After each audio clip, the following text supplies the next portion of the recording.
L'homme ne vivra pas de pain seulement, mais de toute parole qui sort de la bouche de Dieu.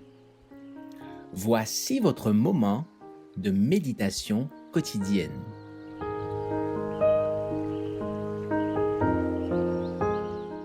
Vous recevrez une puissance. Un ennemi tenace, le 5 décembre. C'est pourquoi réjouissez-vous, cieux, vous qui habitez dans les cieux. Malheur à la terre et à la mer, car le diable est descendu vers vous, plein de fureur, sachant qu'il a peu de temps. Apocalypse 12, verset 12. Ceux qui se consacrent entièrement à Dieu ne seront pas épargnés par l'ennemi des âmes. Satan viendra leur proposer des tentations spécieuses, cherchant à les détourner de leur loyauté envers Dieu, comme il l'a fait pour le Christ dans le désert. Il essayera de les acheter en disant « Je te donnerai tout cela si tu te prosternes et m'adores. » Matthieu 4, verset 9. Quelle devrait être la réponse du chrétien à toutes les tentatives du malin? Je ne consacrerai pas mes forces à une autre cause que celle du Christ. Je ne suis pas le seul maître à bord. J'ai été racheté au prix fort. Je ne veux pas vivre pour mon propre plaisir, car j'ai été racheté par le sang du Christ. Je ne peux rendre au Christ que ce qui lui appartient, car à tout moment, ma vie lui appartient. Je suis un esclave au service de mon maître. Ainsi, seulement, nous serons en sécurité.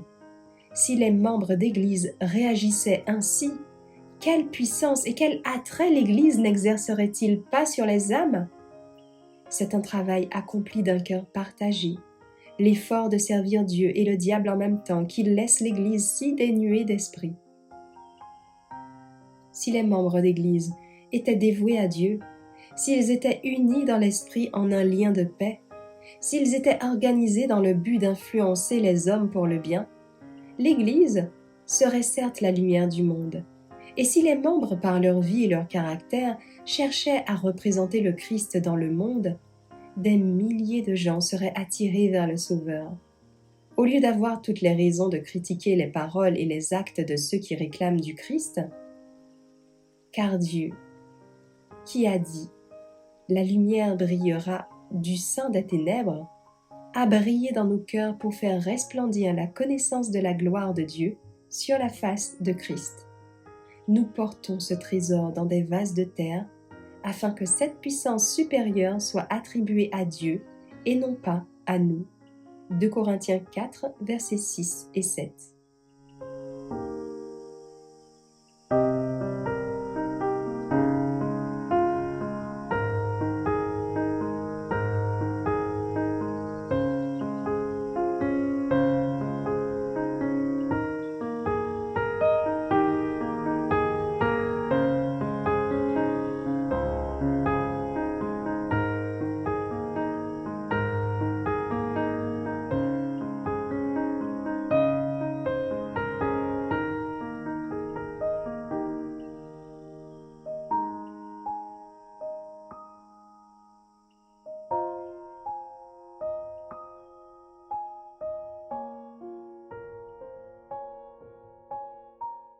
Merci d'avoir écouté cette présentation. Assurez-vous de nous rejoindre demain pour votre moment de méditation quotidienne avec lereste.org.